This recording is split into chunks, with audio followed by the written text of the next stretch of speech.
बाजार दर्शन, लेखक जैनेंद्र कुमार। लेखक का जीवन परिचय। इनका जन्म सन 1905 को उत्तर प्रदेश के अलीगढ़ में हुआ था। बहुत सरल एवं अनौपचारिक सी दिखने वाली शैली में उन्होंने समाज, राजनीति, अर्थनीति एवं दर्शन से संबंधित गहन प्रश्नों को सुलझाने की कोशिश की है। हिंदी में प्रेमचंद के बाद सबसे महत्वपूर्ण कथाकार के रूप में प्रतिष्ठित जैनेंद्र का अवदान बहुत व्यापक और वैविध्यपूर्ण है। सन 1990 में इनका निधन हो गया। पुरस्कार एवं सम्मान।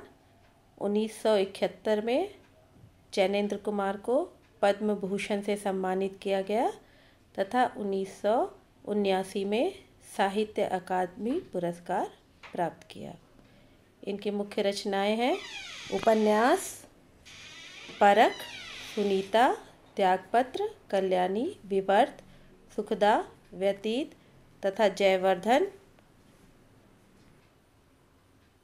विवर्त, सुखदा, व्यतीत तथा जयवर्धन। कहानी संग्रह फांसी, वातायन, नीलम देश की राजकन्या, एक रात, दो चिड़ियाँ, पाजेब, जयसंधि तथा जैनेंद्र की कहानियाँ।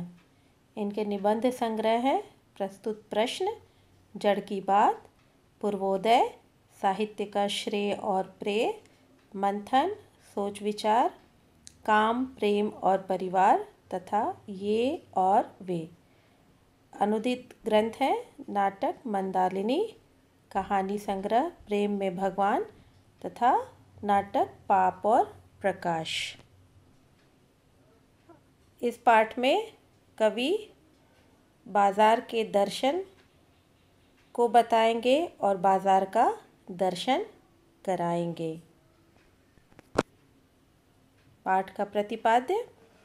बाजार दर्शन निबंध में गहरी वैचारिकता व साहित्य के सुलभ लालित्य का संयोग है। कई दशक पहले लिखा गया यह लेख आज भी उपभोक्तावाद व बाजारवाद को समझाने में बेजोड़ है। जैनेंद्र जी अपने परिचितों, मित्रों से जुड़े अनुभव बताते हुए यह स्पष्ट करते हैं कि बाजार की जादुई ताकत मनुष्य को अपना गुलाम बना लेती है। यदि हम अपनी आवश्यकताओं को ठीक ठीक समझकर बाजार का उपयोग करें तो उसका लाभ उठा सकते हैं। इसके विपरीत बाजार की चमक दमक में फंसने के बाद हम असंतोष, तृष्णा और ईर्ष्या से घायल होकर सदा के लिए बेकार हो सकते हैं। लेखक ने कहीं दार्शनिक अंदाज में तो कहीं किस्सागो की तरह अपनी बात समझाने की कोशिश की है। इस क्रम में उन्होंने केवल बाजार का पोषण करने वाले अर्थशास्त्र को अनीति शास्त्र बताया है। सारांश। लेखक अपने मित्र की कहानी बताता है कि एक बार वे बाजार में मामूली चीज़ लेने गए, परंतु वापस बंडलों के साथ लौटे, अर्थात कई चीज़ें वो खरीद लाए। लेखक के पूछने पर उन्होंने पत्नी को दोषी बताया। लेखक के अनुसार पुराने समय से पति इस विषय पर पत्नी की ही ओट लेते हैं, उनका ही सहारा लेते हैं। पर इसमें मनी बैग अर्थात पैसे की गर्मी भी विशेष भूमिका अदा करती है। पैसा पावर है और पैसे की परचेजिंग पावर के प्रयोग से पावर का रस मिलता है। कोई उसे प्रदर्शित करने के लिए बैंक बैलेंस, मकान, कोठी आदि इकट्ठा करता है तो कुछ लोग संयमी भी होते हैं। वे पैसे को जोड़ते रहते हैं तथा पैसे के जुड़ा होने पर स्वयं को गर्वीला महसूस करते हैं।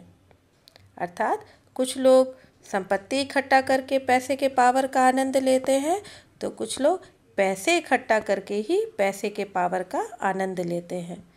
मित्र की अधिकतर खरीद परचेजिंग पावर के अनुपात से आई थी, न कि ज़रूरत की।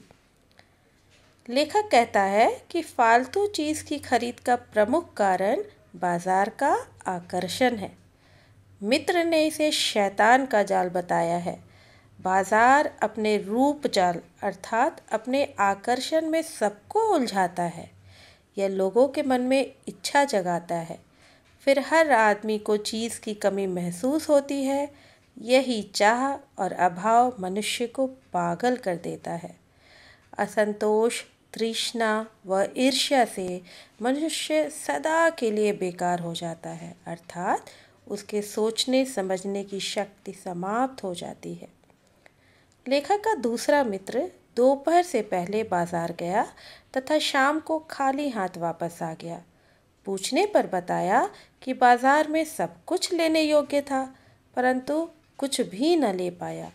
एक वस्तु लेने का मतलब था दूसरी छोड़ देना। अगर अपनी चाह यानी इच्छा का पता नहीं हो तो सब और की चाह हमें घेर लेती, यानी सारी चीज़ें हमें आकर्षित करती हैं। ऐसे में कोई परिणाम नहीं होता, जैसा लेखक के दूसरे मित्र के साथ हुआ। बाजार में एक जादू है, वह है रूप का जादू। यह तभी असर करता है जब जेब भरी हो तथा मन खाली हो, अर्थात हमारे पास पैसे हों और हमें यह पता ना हो कि वाकई हमें किस चीज़ की ज़रूरत है। मन खाली होने का मतलब ये होता है कि हमें यह पता ही नहीं है कि वाकई हमें चाहिए क्या। यह मन व जेब के खाली होने पर भी असर करता है, यानी बाज़ार की चीज़ें हमें हमेशा आकर्षित करती हैं। शर्त यह है कि मन हमारा खाली हो। खाली मन को बाज़ार की चीज़ें निमंत्रण देती हैं और सब चीज़ें खरीदने का मन करता है। बाज़ार का जादू उतरते ही फैंसी चीज़ें आराम नहीं बल्कि उसमें खलल ही डालती हैं, बाधा डालती हैं, तब हमें पछतावा होता है। लेखक जादू से बचने का उपाय भी बताते हैं और कहते हैं जादू से बचने का एकमात्र उपाय यह है कि बाज़ार जाते समय मन खाली न रखो, अर्थात हमें पता हो कि हमें बाज़ार से क्या खरीदना है। मन में लक्ष्य हो तो बाज़ार आनंद देगा, वह आपसे कृतार्थ होगा। बाज़ार की असली कृतार्थता है आवश्यकता के समय काम आना। पर लेखक यह भी कहते हैं कि मन खाली रखने का मतलब मन बंद नहीं करना है। मन बंद होने का अर्थ शून्य होना, और शून्य होने का अधिकार बस ईश्वर का है, जो सनातन भाव से संपूर्ण है। मनुष्य अपूर्ण है। मनुष्य इच्छाओं को रोक नहीं सकता। यह लोभ को जीतना नहीं है बल्कि लोभ की जीत है। वास्तव में मनुष्य को अपनी अपूर्णता स्वीकार कर लेनी चाहिए। मन की भी सुननी चाहिए क्योंकि वह भी उद्देश्यपूर्ण है।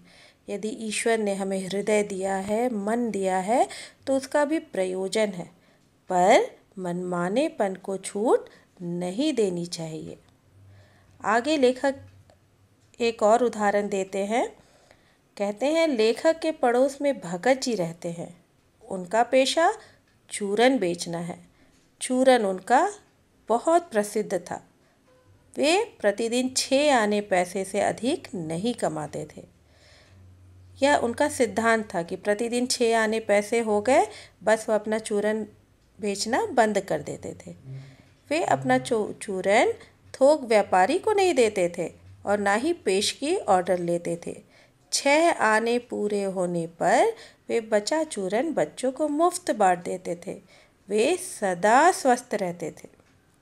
अर्थात उनके कई बार लोग उनके पास आते थे, वे चाहते थे कि वह उनको एडवांस पैसे दे क्योंकि उनका चूरन बहुत प्रसिद्ध था, बहुत स्वादिष्ट था। तो लोग उन्हें ऑर्डर देना चाहते थे, लेकिन कभी भी भगत जी ने ऑर्डर नहीं लिया। वो अपने सिद्धांत पर ही चलते थे। उन पर बाजार का जादू नहीं चल सकता था। लेखक कहते हैं वे निरक्षर थे, बड़ी बड़ी बातें नहीं जानते थे। पैसा उनसे भीख मांगता कि मुझे लो, पर वह निर्मम निष्ठुर व्यक्ति पैसे को बिलखता ही छोड़ देता। आगे लेखक कहते हैं, पैसे में व्यंग्य शक्ति होती है। पैदल व्यक्ति के पास से धूल उड़ाती मोटर चली जाए तो व्यक्ति परेशान हो उठता है। वह अपने जन्म को कोसता है कि कैसे घर में हमने जन्म लिया कि घर में मोटर कार भी नहीं है। परंतु यह व्यंग्य चूरन वाले व्यक्ति पर कोई असर नहीं करता। लेखक ऐसे बल के विषय में कहता है कि यह कुछ अपर अर्थात दूसरी जाति का तत्व है। कुछ लोग इसे आत्मिक, धार्मिक व नैतिक कहते हैं। लेखक कहता है, जहाँ तृष्णा है अर्थात इच्छा है, चीज़ों को एकत्रित करने की इच्छा है, वहाँ उस बल का बीज नहीं है। संचय अर्थात इकट्ठा की तृष्णा और वैभव की चाह में व्यक्ति की निर्बलता ही प्रमाणित होती है कि हम चीज़ों के पीछे भागते रहते हैं।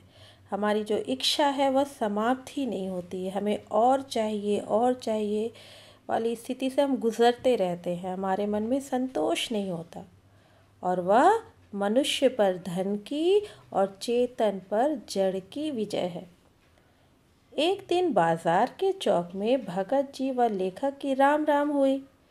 वे सबसे मिलकर बात करते हुए जा रहे थे।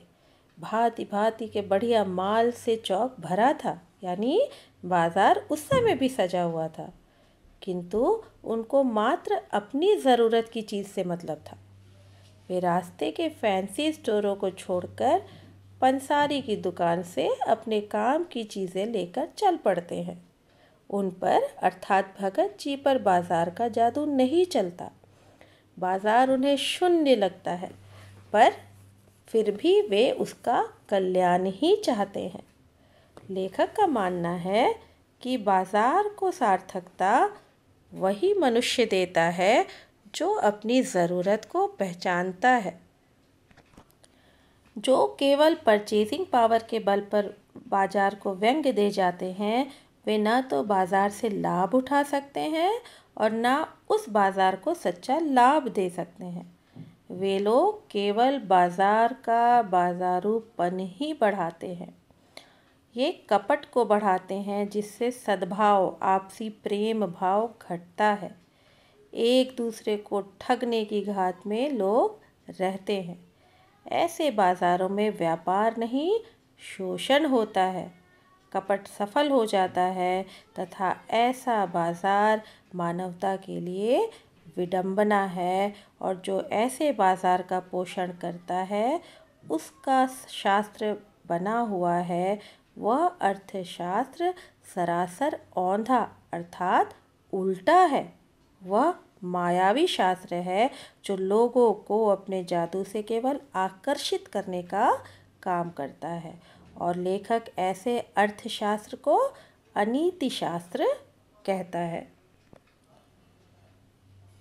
कुछ कठिन शब्द हैं जिनके अर्थ हैं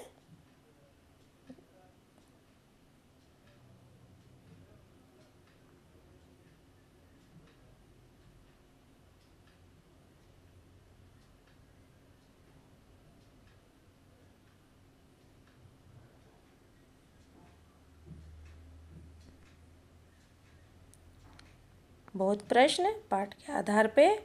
पहला, मनी बैग से आप क्या समझते हैं? परचेजिंग पावर किसे कहते हैं? लेखक किस तत्व को पैसे की गर्मी या एनर्जी कहता है?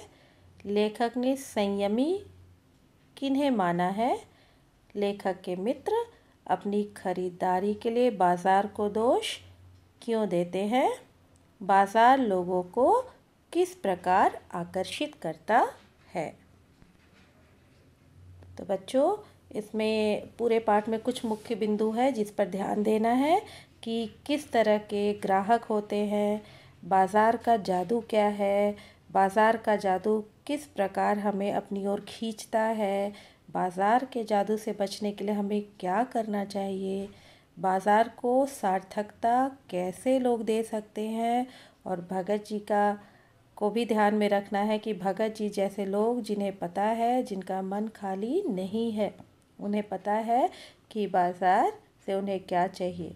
तो ऐसे लोग बाज़ार को सार्थकता देते हैं और कैसे लोग बाज़ार का बाज़ारूपन बढ़ाते, तो इन बिंदुओं को ध्यान में रखेंगे। धन्यवाद।